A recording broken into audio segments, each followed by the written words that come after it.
Ever since I was a small boy, I've been fascinated by stories of the Wild West. What now? Run it! Stories of cowboys, Indians, wagon trains, and the gold rush. But for me, those stories are inseparable from the landscapes in which they took place. The mountains, the deserts, and the Great Plains.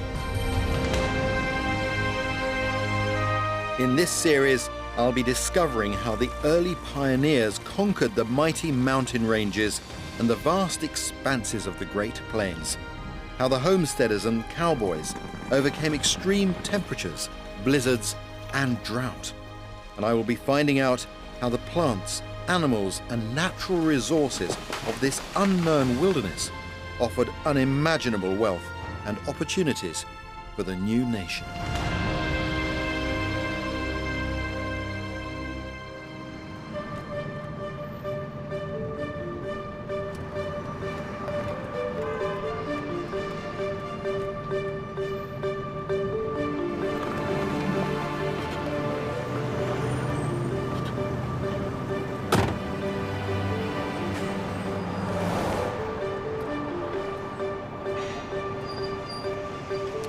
This is Washington, D.C.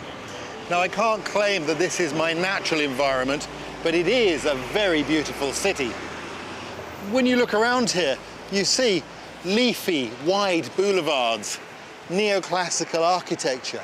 This is a capital city that oozes confidence.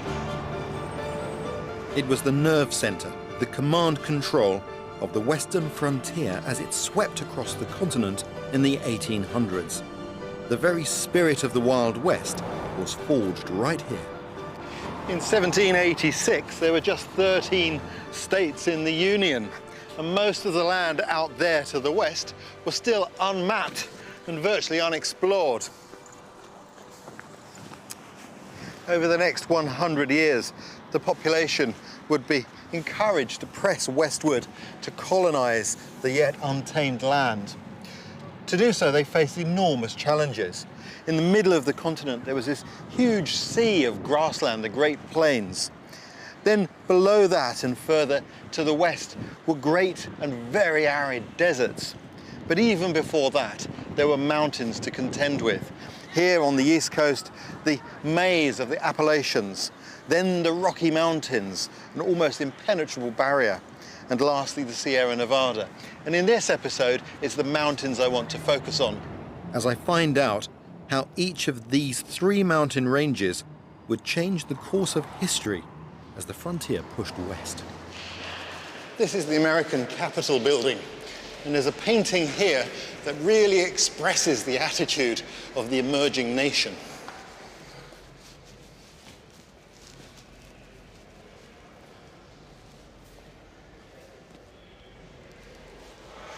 This is an incredible painting. The message of this painting is clear: go west. And it depicts the journey of the American people across the land from the east coast on the right to the west coast on the left. These are the poor, the hungry, the religious exiles from Europe in search of free and fertile land. You can see there the pioneers, the men in buckskin, showing the way through the mountains, helping people, ordinary people, struggling against adversity, taking their carts pulled by oxen across the rugged mountains. It's astonishing. The message is clear: nothing's going to get in our way. These aren't people who believe they have a right to the land. They believe it's their manifest destiny. It says up here, whole of this boundless continent is ours. Which of course it wasn't. The First Nations, the Native Americans, simply don't feature in this vision of the future.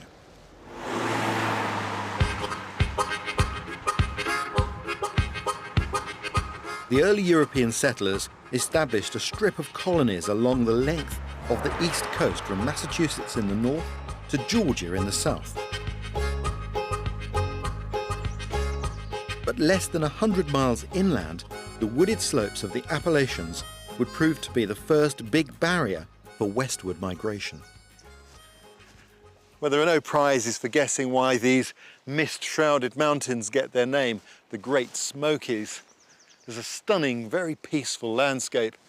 And these mountains are part of the Appalachian Range that runs up the eastern side of North America. 1,500 miles of the oldest mountains on the continent. The great age of these mountains means that they've been worn down by erosion. They're heavily clad in forestry. They're convoluted. It's a difficult place to find your way through. And it was a serious barrier to westward expansion.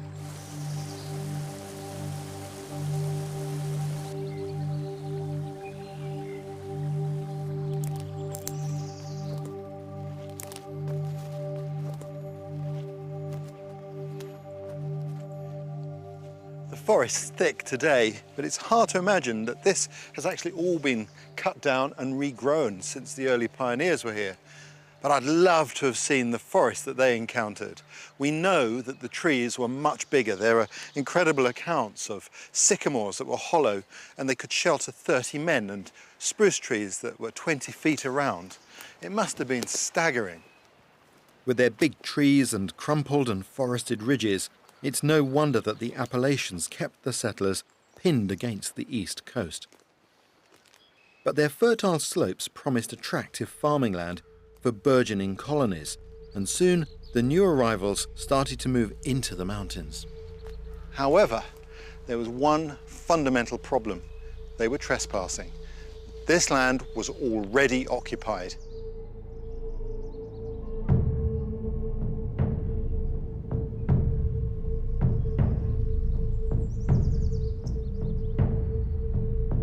It was, of course, home to the native peoples of America, the North American Indians. These were tribes with very different beliefs to the settlers, and that would ultimately lead to bitter clashes. But one of the first tribes the pioneers encountered, the Cherokee, was remarkably welcoming. A few of their descendants still live in these mountains. One of them is tribal elder Davy Arch. Our people have lived here since before the last ice age. And you willingly shared your knowledge with the settlers? Yes, and a lot of what's called mountain medicine now was Cherokee medicine. You know, it's all they had. And these people wouldn't have survived if we hadn't took care of them. This has been here all my life. And when you come to a cane break like this, you'll see a lot of little stuff outside and the bigger, more mature canes on the inside. I've asked Davy to demonstrate one of their most fascinating traditional skills.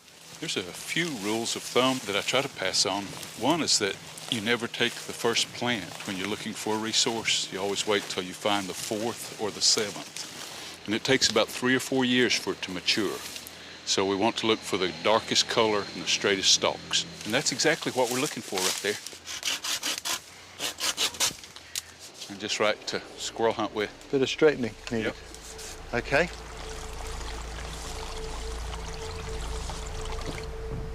Davy's going to teach me how to make a blowpipe. First, we need a fire to help work the cane.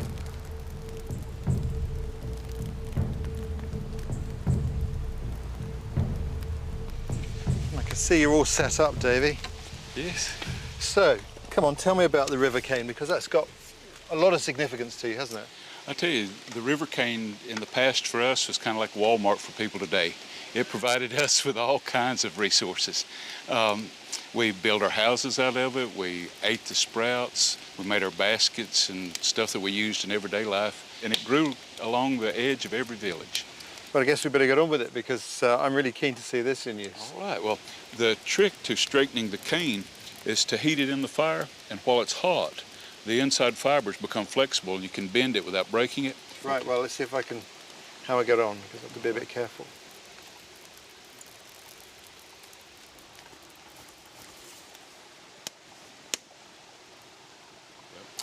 Give it a little gentle pressure like that. It's definitely a little improved. Yeah. When it's dried, Davy hollows and smooths out the inside of the cane with a metal file. When the pipe is ready, the next stage is to make the dart. Thistledown is used for the flights. The truer you can get the down applied to the dart, the better it'll fly. What wood do you use then for the darts? Yellow locust. It's a strong, flexible wood, so it takes about 15, 20 minutes to whittle out a good dart shaft. My grandfather used to like to find a lightning-struck tree and make his blowgun darts out of that. He was trying to convey the power of that lightning to the dart. The Cherokee use no poison on their dart tips and rely on their skills as hunters to catch their prey.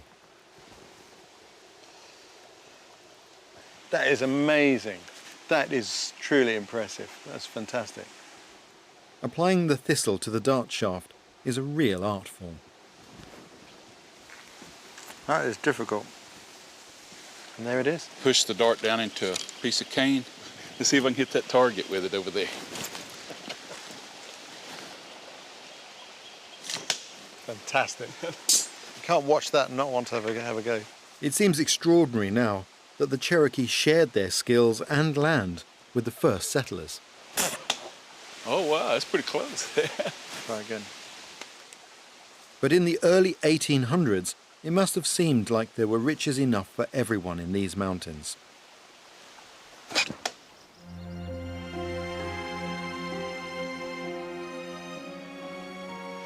Well, last night, the heavens absolutely opened. There was lightning throughout the sky. And the result, the woods today are a humid and very sticky place. But I love it because it's that moisture that makes this forest grow. And places like this make me feel as though I'm coming alive. It's so rich in here. It's astonishing. But to the early pioneers who came here, this was a fairly dark and foreboding wilderness. Without science to explain the mysteries they were encountering, they turned to the obvious source of reference, the scriptures. What was home to the Cherokee was an alien and scary land for the settlers. Their trepidation is clear from the names they gave places: Blood Mountain, Devil's Creek Gap, Abrams Falls.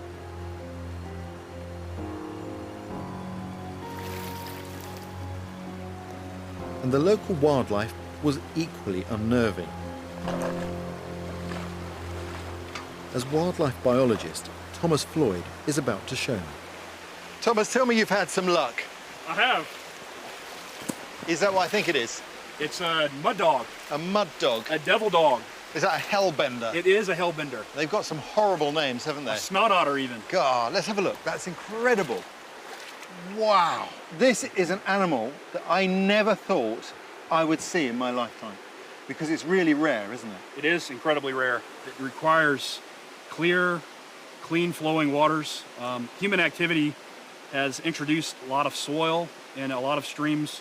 So it's losing its habitat. It's losing its habitat. Tell me how it lives. It's a salamander, but it is completely aquatic. It lives its entire life in streams that are cool, fast flowing. Yeah, it's a predator, is that right? That's right. It will take on about anything it can fit in its mouth. And when people first saw this, what did they think about it? Well, they thought it was hideous because it lived under rocks in the streams. They thought maybe it was clawing its way back to hell. Hence the name. Hence the name. I find it difficult to understand the mindset that saw this harmless little creature as the work of the devil. So you're measuring the width of the tail. Is that a sign of health? That's a sign of health.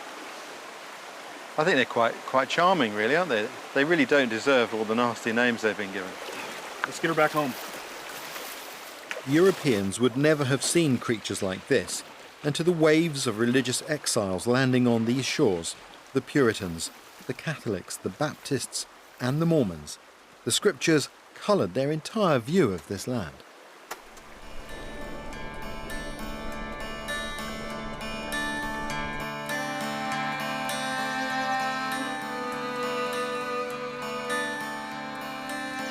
The atmosphere here is so magical, it's not hard to see why the settlers overcame their unfamiliarity and started to make their homes here. Oh, this is beautiful. Barbara Woodhall can trace her roots back to the earliest pioneers. Great old buildings. She has devoted her life to preserving those times. Life was simple here. It's hard, but it was simple. They lived off the land. They were humble people. I mean, there's a real sense of identity here, isn't there, to be Appalachian? Well, I say that my heart is knitted to these mountains with golden threads that will never rust. It's a beautiful place, that's for sure. You get to see the mountains change different colors, and every season, every turn has a new surprise or a new blessing. Well, when the settlers came here, it must have been a bit mysterious for them. And it's, you know, as you come further south, there are more plants. Yes. Strange things here. Yes, they were. Thankfully, the Cherokee Indians were here, and they had a grand knowledge of herbs and stuff, and they taught the settlers. They had a wonderful relationship between the Cherokee and the white settlers. Like, for instance, this is sweet birch, and it's used for many things. It has the aspirin compound in it. You know, you could treat pain with it, but mostly we used it, you know, for like chewing gum, stuff like that. Shall we find some shelter in one of the buildings? We might melt.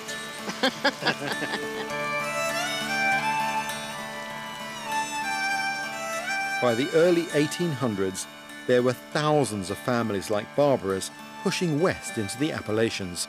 Scottish, Irish, Germans and English found plenty of good land to farm alongside the Cherokee. This is a wonderful place. I mean, I love these buildings. They're fantastic. Paint a picture for me of what life would have been like here. Well, you'd had somebody over there plowing that garden, you know. You'd heard the wheel on the old grist mill grinding, producing cornmeal for the community. Sights and sounds around the farm. They played bluegrass music. You know, I know my dad could play the mandolin, but there wasn't a whole lot of time to play because quite frankly, if you didn't grow it, you didn't have it. And corn was life in these mountains. If your corn crop failed, why, you'd have to either depend on your neighbor a little bit or you would sup from the cup of sorrow. Very soon, the emerging nation demanded the rich resources of these mountains, the timber, the land, and soon the gold for themselves. In 1838, after many years of happy coexistence, the federal government ordered the forcible removal of the Cherokee people along a route that became known as the Trail of Tears.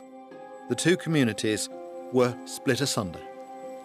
This old wagon was the only one that's known left in history that was actually used in the Trail of Tears in this area when the Cherokee Indian were rounded up and taken out of here. And they were shipped off to Oklahoma. Yes, they were, and they were driven like dogs. They were treated as subhuman, and that appalled the native Appalachian people here because it was the government that did that, you see. This was a pattern that was to be repeated over the Wild West years, with Native American tribes constantly being relocated to less valuable land as the frontier moved ever westward. You've got the fire going good? A house without a fire isn't a house, is it? No, it's not. Certainly not a home. And what was life like in a house like this? I imagine with 10 young'uns running around, it would be pretty crowded. But it was home, that's the main thing. There's no place like home, and you can make do with what you got to make do with. I like these right here. This is called leather breeches beans. They're green beans with a thread run through them. And they would take them down and cook them in a pot like that and season them with meat and stuff. My mother cooked in a Dutch oven. She could boil a dish rag and make it taste good. One of the things that immediately hits you when you look at this lifestyle is how dependent they were upon the trees here. Oh, absolutely. We depend on it for fuel to heat the house. You had to build your house out of wood. You could use the barks, you know, for different stuff, to make furniture. They made their own caskets, their own coffins. They made their own everything. If you didn't grow it or you didn't make it, you didn't have it.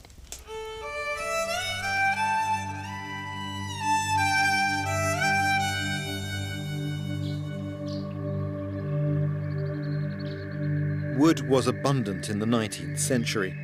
It is said that each settler family cut down 1 whole acre of wood a year just for their own needs. But of course, this timber, it had a much more significant role to play in the history of the United States because it was wood that would be used to build the carts, the wagon wheels, and the railway sleepers that would drive the population across the continent. Joe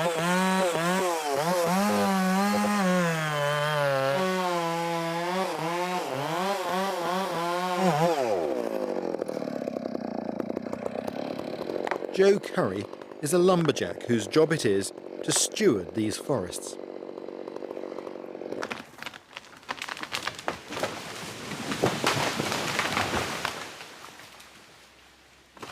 Ta-da! What have you cut down? Was that a pine to start with? We had a white pine Yeah. and a chestnut oak. That's interesting. That's not a tree I know. God, I can smell the tannin though. Yeah, Sweet. What species do you have here? we have northern red oak and tulip poplar, and some higher end species like hard maple and cherry, soft maple and cucumber magnolia and basswood. I mean, coming from Europe, I'm astonished at the range of species that you have here. Oh, and that's just the beginning of it. This is what the most biodiverse temperate forest in the world. So in the early days when people first came here, it must have seemed like a bonanza, all these incredible species and so many of them. Especially coming from, majority of the settlers at the time coming from Europe, where the forests had been largely used or overused or had been already placed into some sort of intensive management. To come into a native forest environment must have been radically different.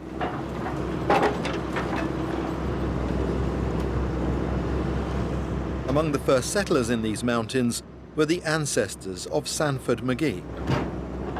Sanford, tell me about your family history.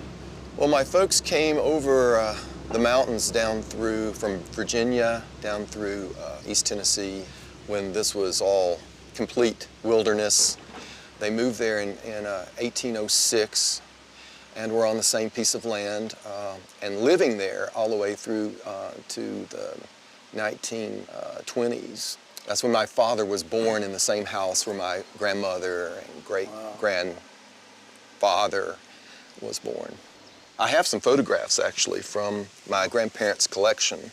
When they would move to a camp, one of the first things that they would do would be to set up a dwelling. This is the way typically they were built all around this part of the world. So it says basically put a tent up and then they put a shingle roof over the top of it, make it more weatherproof. And canvas walls with generally a wood floor. And you can see the idea of home, they even had like a picket fence. Yeah, picket fence.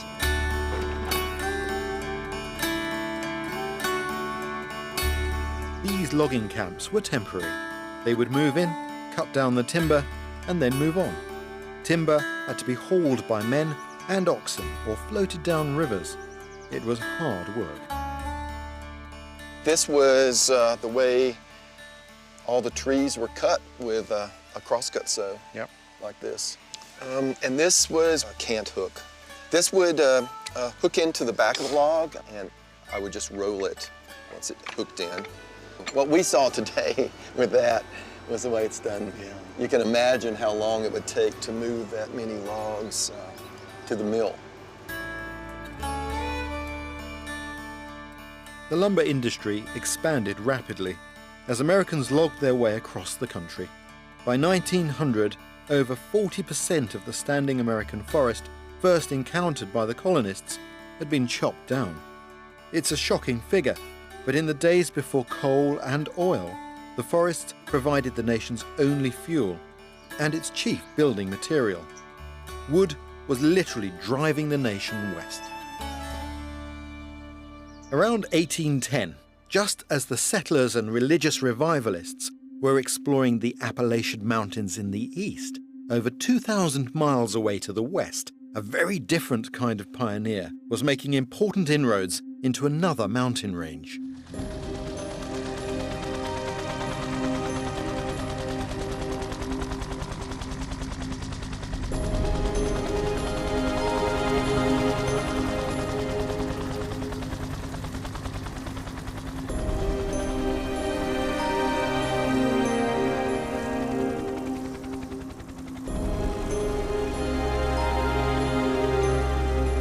From up here, the Great Plains seem to stretch on forever. It's amazing. It really is like looking out across the ocean. But then, of course, rising like a wall in front of them is the Rocky Mountains.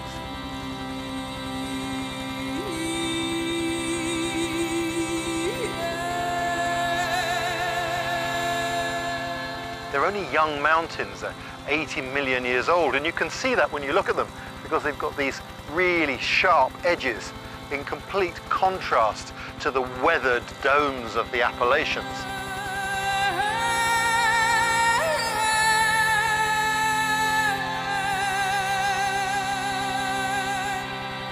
You'll find some of the highest peaks in the continent here, up to 14,000 feet and covered in snow all year round.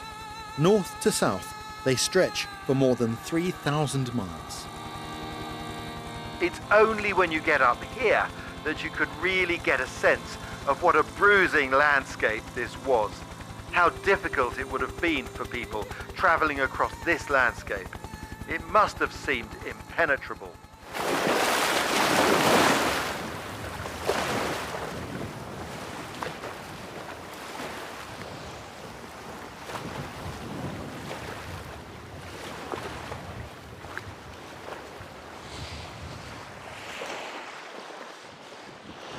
It's a very spiritual place to visit. You can't help but be moved by the majesty of nature here.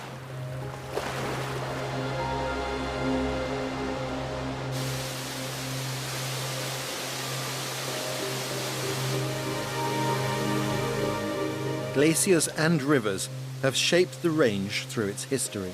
You can really see the power of the water at work here in an erosive sense as it's carving this river ever deeper into the landscape.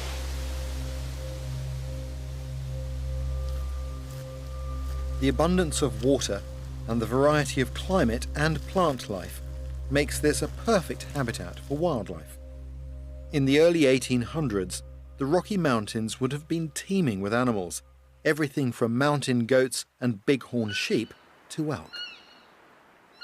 Further north in the Canadian Rockies, the fur trade was booming, and a trickle of enterprising fur trappers, known as the Mountain Men, started making their way south along the mountain range in pursuit of the animals that live there.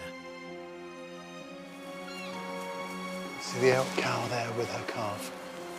Little drama being played out here. And the calf was in the current, unsure of itself, panicking a little bit. And Mum's gone over, given it reassurance and encouraged it into safer water. Lovely thing to see. But the fur trade that lured the Mountain Men here came with serious risks attached. The abundant animal population included predators like wolves, coyotes, grizzlies, and black bears. In the undergrowth there, there's a bit of movement. And what it is it's a young black bear. The black bear are perfectly adapted to this forest habitat. They are excellent tree climbers with short, fixed claws that help them grip and reach their food. Black bear's really beautiful, but you must take care of black bears, not get too close to them. They're very, very quick. It's one of the threats that the early pioneers that came here had to live with. Bears. You could be surprised by them when they're in the woods. But there was one animal above all that drew the Mountain Men into these unmapped mountain ranges. I can see some fresh sign here going down into the water. So something has gone down here and come back. And it's the beaver. And you can see here this branch has been dragged up here by beavers. Now, beavers have got these incredible teeth that enable them to fell trees. What they're collecting, they like willow, they like aspen, because it's their food. This is the kind of thing they eat, the twigs here and the bark on them. And they also use the wood to construct their lodges. When the Mountain Men first arrived in the Rockies, beaver were to be found in great abundance. The beaver was to play a pivotal role in the exploration of the North American continent. Here in the USA, beavers were the driving force for the exploration westward.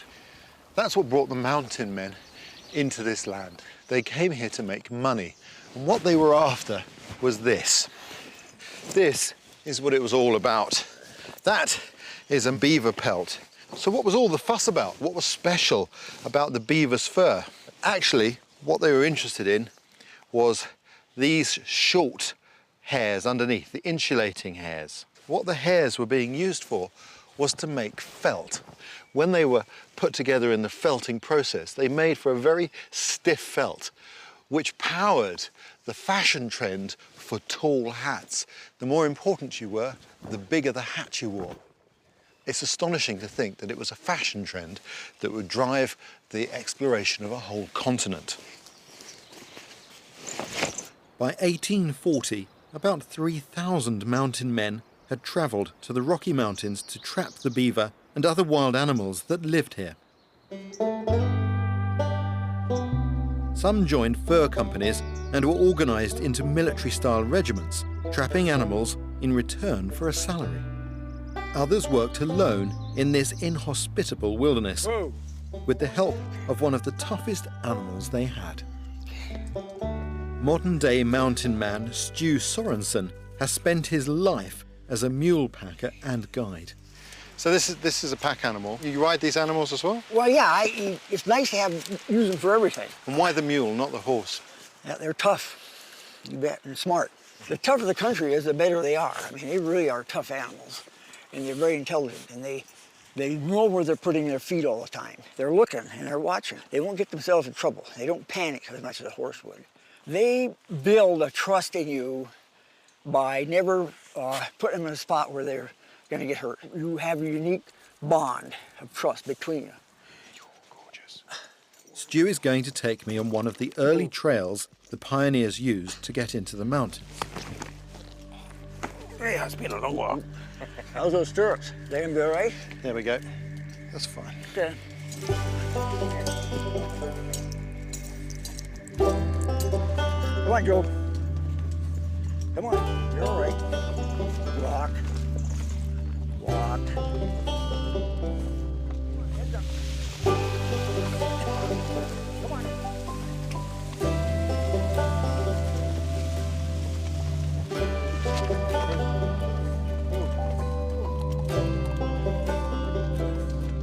Hundreds of miles from any town or homestead, the mountain men needed to carry absolutely everything with them.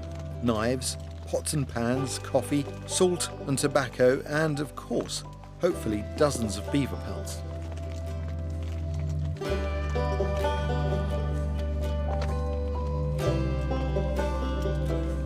On these steep and narrow tracks, you can really see why these sure-footed pack animals were so essential.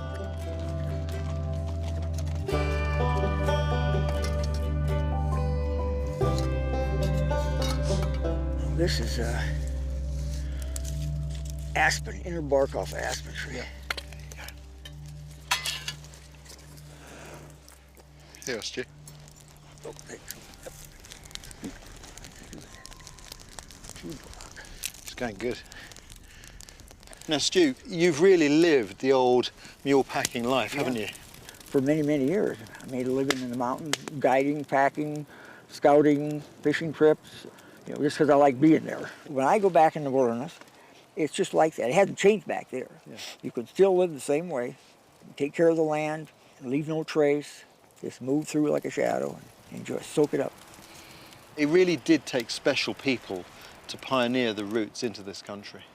A pretty dangerous life. Yeah, it was. What were the risks that they faced when they came in here? Well, drowning was a big one. Pneumonia, infection, Indians. And when, of course, when they were coming into this country, they were following Indian drills. Yeah. But what about the predators they had to face here? Grizzly bears are always a problem. It was dang tough. They say the most mountain men only lasted a few years. Either they died, got killed, or gave it up. It was a miracle they survived it all. I mean, with the conditions they lived under, it was incredible. I think Hollywood creates quite a lot of myths about the mountain men. Hollywood portrays these people who were running away from society. My impression is something different. I think they were businessmen. They were looking to make money on the furs of the beaver. Is that right? That's correct. Yeah. And there was, you know, if they stayed home, farming was about it, you know, and it was just barely get enough to survive. And there was a chance, and especially if you hired on with a company, they supplied everything, and you just went out there and you trapped and you came back with money. That was the theory. You know, they'd come into the country, trap, and mostly on the way back you got robbed by the Indians. Well, yeah, that happened a lot, yeah. You had to watch your back trail all the time. It was a dangerous business. Oh, yeah, and you couldn't build a fire in the daytime because they'd see your smoke. You only had to build a fire at night. So you really had to understand the Indians. You had to think like they did. But the mountain men would soon be forced to find a different way to survive. So you had this period of, say, 40 years when the beaver were very heavily exploited, and then the trade came to an end because the fashion in Europe changed. Yeah. When this period of fur trapping ended, what did the mountain men do then for a living? A lot of them looked for jobs in the wilderness. They became guides for wagon trains and scouts. And this was a really difficult place to find your way through. Oh, yeah, crossing the mountains was tough. And how important would you say their role was in American history? I think it was very important. It opened up the West for the settlers.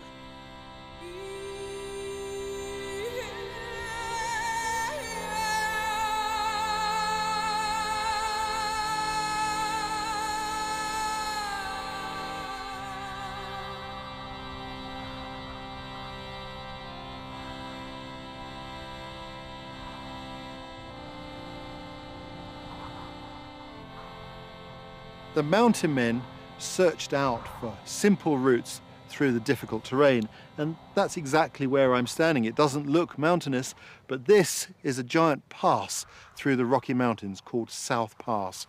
It was important to the mountain men. What they couldn't predict was it was going to be important to a lot of other people too.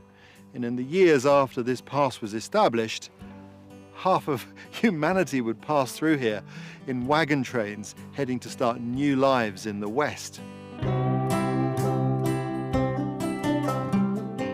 South Pass was first discovered by the mountain men in 1812, and the very first wagon trains made their way through the pass in the 1830s. And by the time the railroad offered an easier route in 1869, about 500,000 people had trekked through here. Most of the wagons followed the Oregon Trail to the fertile lands on the northwestern seaboard. But if you were headed for the promised land of California, yet another mountain range stood in your way.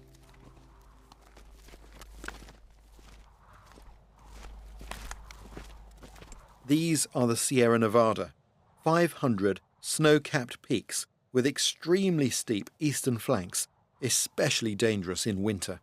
It's the last barrier before the promised land, 100 miles that way, the wonderful farming land of California. What made these mountains dangerous was the time of year that the wagons got here. Late in the summer, just before winter. If you didn't get through these mountains before the winter snows, there was a good chance you wouldn't be getting through at all.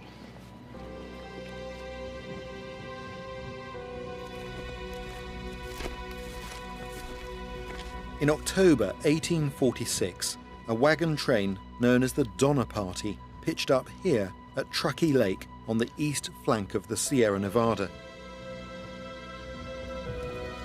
They'd already made a terrible mistake, taking what had seemed like a shortcut through the Rocky Mountains. That led to an uncharted and arduous trip across the high plateau desert to get to the Sierra Nevada. It delayed them by a whole month, and by the time they arrived here, exhausted, one of the worst winters in history was just beginning. They had no choice but to make camp. This would be the beginning of one of the most terrible and famous survival stories in American history.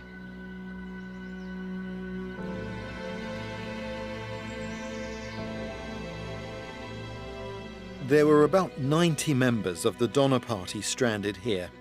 Today, local historian Gail Green is going to show me the site of one of the shelters. Two families were actually built a cabin here and used this boulder as the west wall and chimney. They built a fire up against it. And it would come to about the point over here behind you where that log is. Yep. And in this small area, there were 17 people. 17 people in a shelter using that as one wall? Yes. What did they use for the roof? Do we have any idea? The roof, we think, was the canvas. and also the pine branches. Canvas from their wagon. Yes, and I think it was a makeshift cabin because I think their whole mindset was after all they went through to get to this point, they were going to make it over the Sierras. And unfortunately, that didn't happen. No, winter overtook them. It did. It was an early winter. And they talk about in the diary accounts of snow steps and coming down the steps into here. This was a very dark, dank area. And when someone passed, it was very hard to get them out of the cabin. And the conditions in here, I'm surprised. When somebody died, yeah, it was hard to get the body out. Just the idea anybody survived this. And the conditions, it just amazes me.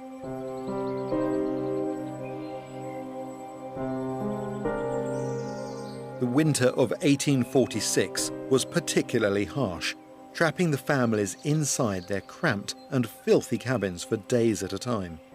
Their supplies were exhausted, and when they did make it out to search for firewood, there were 10-foot snowdrifts to contend with. Gail, this tree tells a story to me. It's cut at this height, as you know, yes, because the snow level was really high that year. So they were standing on the snow and they cut this tree down. Now, they would have known by then that burning pine is good because it burns slowly, it gives a lot of heat, and it doesn't give lots of acrid smoke. Really good for firelighting. And they needed that, especially in the conditions they were getting in, being so weak. It's a bit spooky, really, to be stood here next to this, yes, knowing that this was, a desperate survival situation. Yes.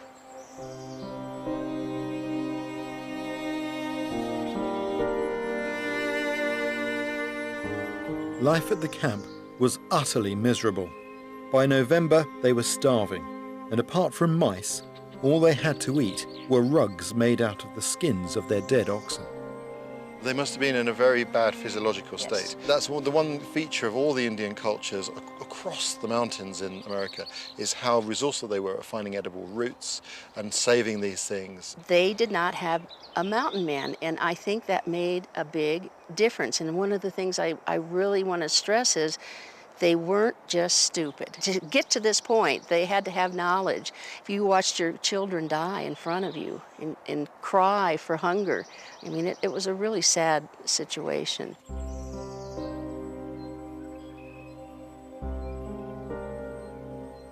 The families built their shelters a little distance away from each other, but they were talking to each other, and we know that from this particular diary extract. This was written by Patrick Breen, who was staying in a shelter a few hundred meters over in that direction. But it relates directly to events taking place here. Mrs. Murphy says the wolves are about to dig up the dead bodies at her shanty. The nights are too cold to watch them. We hear them howl. Thanks be to Almighty God, amen. Mrs. Murphy said here yesterday that she thought she would commence on Milt and eat him. I don't think she has done so yet. It is distressing. So there we are, February, and they're so desperate they're considering cannibalism. It's astonishing to think that they would be here until mid-April.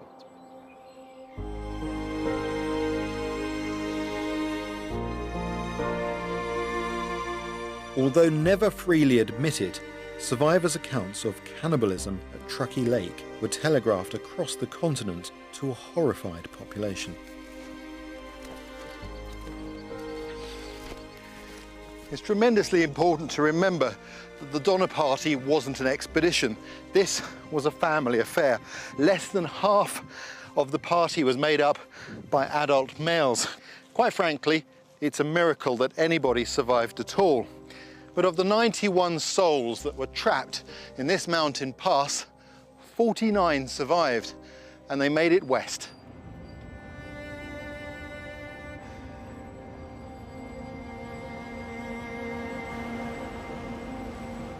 It was 1847 when the survivors of the disastrous Donner Party finally limped into California. You'd have thought that news of that tragedy would put the brakes on Western migration. But less than a year later, a discovery was made in the Sierra Nevada that was to trigger the biggest migration in the history of the continent: gold. Out of all the magnets to migration, Gold was to prove the most powerful. In 1849, 90,000 men flooded into California to make their fortune. They became known as the 49ers. I've come to meet a modern-day gold prospector, John Gurney, to find out more. Word got out, and it was all of a sudden hundreds of thousands of dollars worth of gold, and then the rush was on. I mean, from all over the world, China, South America, North America, I mean, it just, everyone flooded here. What sort of people were these miners? Everybody and anybody. I mean, you had basically slave labor from China. If they didn't do their job, they got sent back in shame. You had bakers, farmers, businessmen, sailors. A lot of them came up and they made their own shovels, or they used just hands. They didn't have a truck to drive up. A lot of them either walked or used donkeys or horses. And was the work of a miner dangerous? Well, people died of dysentery. They died of scurvy. There was no citrus here. There wasn't much for health care. If you worked in the water, your feet turned, gangrene, and guess what? There was no one to take care of that. Do you have any idea of their day-to-day life? Back then, there wasn't a lot of food around, and food was expensive. They had, for an example, they had an egg scale, okay? The amount that egg weighed, you had to pay that much in gold. So if you had a 1 ounce egg, it was 1 ounce of gold for that one egg. So they had to continually work to be able to eat, or to meet their goal of going back home and buying a piece of land, or having a bakery, or having whatever they were gonna do. How many of them made it big? Not many. I mean, you're struggling to survive every day. You're fighting off rattlesnakes, you're fighting off Native Americans, you're fighting off people trying to steal your gold, you're fighting off starvation, disease. I mean, every day was a battle. You didn't have a house, you had a tent, if you were lucky. You had to cut trees and make your own place, and then when that gold ran out, guess what? You have to go somewhere else. And it may not be a mile down the road, it may be a week's travel, a month's travel. Hell, someone went to Oregon, someone to Alaska. I mean, just to follow that gold continuously to keep filling your dream, or to keep trying to make enough money to go do what you wanted to do. In 1849, at the beginning of the gold rush, it was said the rivers were awash with gold. It had been pushed to the surface of the Sierra Nevada mountains by geological forces, and over time the gold seams eroded. The mountain rivers carried the exposed gold downstream and deposited it in gravel beds. All you needed to find it was a shovel and a pail. So, John, what are we looking for? Well, an area like this, you see how the bedrock is right here? Oh, yeah. What you kind of look for is the cracks in the bedrock. So it settles in there? Yeah, because the gold's so heavy. So as a river flows down carrying sediment with it, the heavier particles get caught up in these little nooks and crannies. Exactly. Right, I'm going to have a go. Lucky shovel from here. Yeah. Not from the deep, but there. There, you get soaked. There you go. Right then, put it in the water. Right, all the way under. Get rid of the big ones. Mm-hmm. But did the original pans have ridges? No. So it was more skillful? Yeah, they were metal pans and you had to be really careful. Right, so I do now? Now shake it underwater. Just shake it real hard, vigorously. Okay, that's settling the gold down. And then tip it up at about a 45-degree angle. Just a little more of a tip. Bring it right up like this. Like that. And then, well, actually kind of make it a fluid motion. Yeah. So bring it up. Yeah. Just like that, perfect. Well, I'm learning a few things about the gold rush here. Right. The sensible ones went up the creeks, kept stum about what they found, filled their pouch and left, banked it. That's right. Everybody else fell a victim to the real wealth makers, right? The people who mined the miners. That's right. And I think if I was here, I'd open a store selling shovels and pans. So would I. Yeah, I think you would have starved. I think I would. Nice tip. Bring it right out of the water. I don't want the gold to go. Don't worry about the gold. Trust the pan. That's good. Now, some people swirl, but if you have dust, the swirl will wipe the dust away. Nice little wave, just like that. Perfect. There you go. Perfect. There's something shining there. Isn't that there? That's a piece of gold. Whoa. Wow. But there's some little dust in there, too. So I'll let you check that. Wow. So I'll bring it back down a little bit. Don't lose it. I won't lose it. Trust me. See? Here's your little pieces of gold. Well, you're very good at that, aren't you? Well, they look bigger a minute ago. Well, Joe, I've really enjoyed this experience. Thank you very much. It's really helped me to get a sense of the gold rush and what it was like for the miners. What do you make of them? Rough, rugged individuals, sense of adventure, sense of drive, determination. I mean, yeah, it's hard to find people like that anymore. I mean, I didn't know them, of course, personally, but to do what they did, pack up everything to go somewhere they've never been. They were a hardy bunch, weren't they? They must have been to do this. It's basically what America was built on, and that's kind of lost now.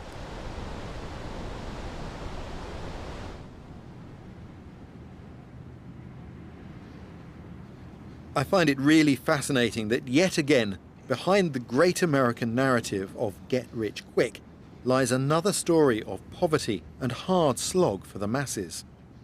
One of the many miners who left as poor as he arrived was a man called Horace Snow. He recorded his experiences in letters home to a friend. Paper was in such short supply that the miners used to write their letters one way and then turn them sideways and cram more words onto the same page. The letter I've copied down here is actually from the gold years, and it makes for interesting reading. Murders are so common here that the people hardly inquire them unless they happen to know one of the parties. There have been 12 murders within 15 miles of this place. It is just so all over California. Everybody carries a revolver by his side. If a person is irritable or flash and gets insulted, the first thing he does is to draw his revolver and either shoot the man through or knock him down. He doesn't stop to reason and let his better judgment dictate, but gives way to the first impulse. It gives some idea of just how wild a frontier that was.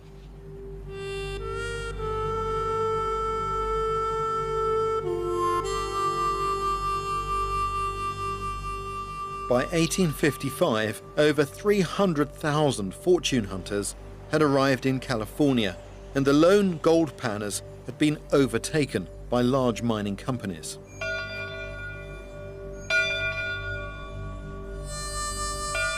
Gold and other precious metals were being mined right across the high desert mountains, and boom towns appeared overnight in the most unforgiving of landscapes.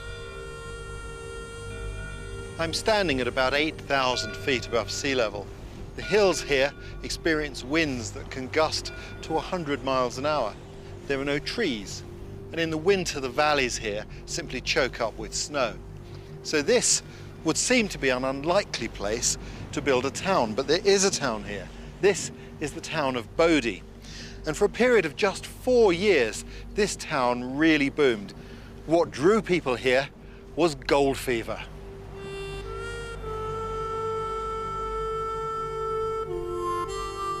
In the boom years, in the late 1870s, up to 10,000 people lived here in Bodie. There were 30 mines here. In just 1 year, they mined over $3 million worth of gold ore. Out of nowhere came 2,000 buildings, a bank, a jail, a telegraph line, a railroad, 4 fire companies, and even a brass band. It's hard to imagine today, but if I'd been walking along here in Bodie's heyday, this would have been a street of buildings all the way along on both sides. In fact, it stretched for a solid mile. Bodie claimed to have the highest and widest main street in the land. I'm going to take a look around this remarkable place with park ranger Chris Spiller. Wow, this is some place. It's good to get in out of the wind, because Bodie's famous for the wind, isn't it? Yes, it is. I'm afraid so. Quite a forsaken place.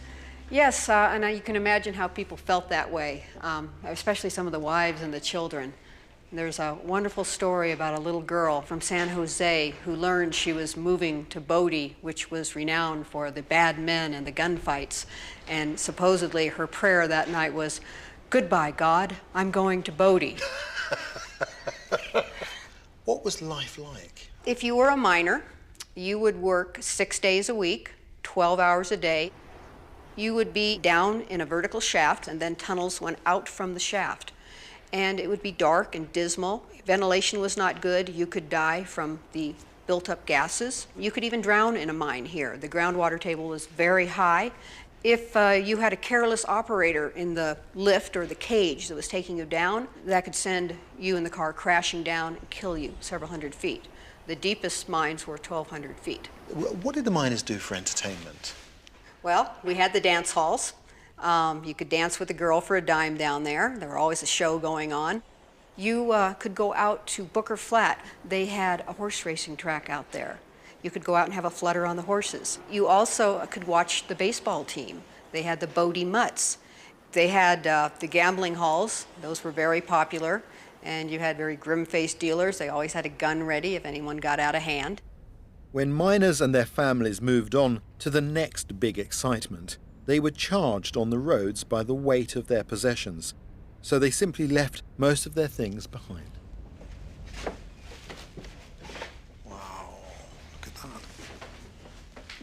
Goodness me.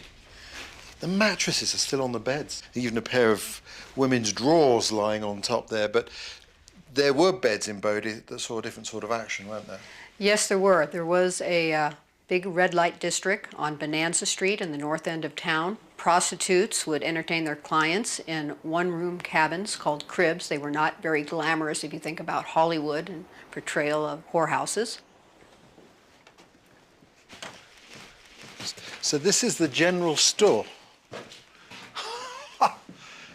It's amazing. Yes, I mean, it is. there's still nails in the bins. The stock's still here. Redskin salmon, baking powder, brown chocolate, mechanics soap. This is a real glory hole. It's amazing. And there's the cash register. Yes, still here. You can really feel the atmosphere of this, can't you? How can I help you? What would you like? Yes, I've got 2 varieties. But this is the important bit. Yes. This is where they mine the miners. This is where they mine the miners, yes, indeed. A lot of people came out west to get rich, but then they discovered mining was pretty hard work, and they realized it was much more lucrative to go into business and provide the things that the miners needed. It's wonderful. A real time capsule. I mean, to my mind, this really sums up, the gold rush. This is a boom town. It grew from nothing to this. And you get a real sense of decadence in here. Mm-hmm. The range of materials still on the shelves is astonishing. Oh, yes. But then, bust. It's all gone. The people have gone. They've just gone. Right. They go on to the next big excitement.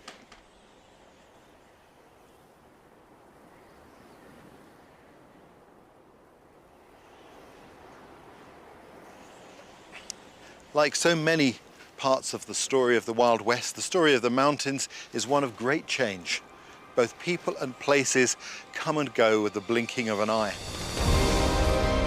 The 3 mountain ranges of this continent pushed and pulled the new nation into being.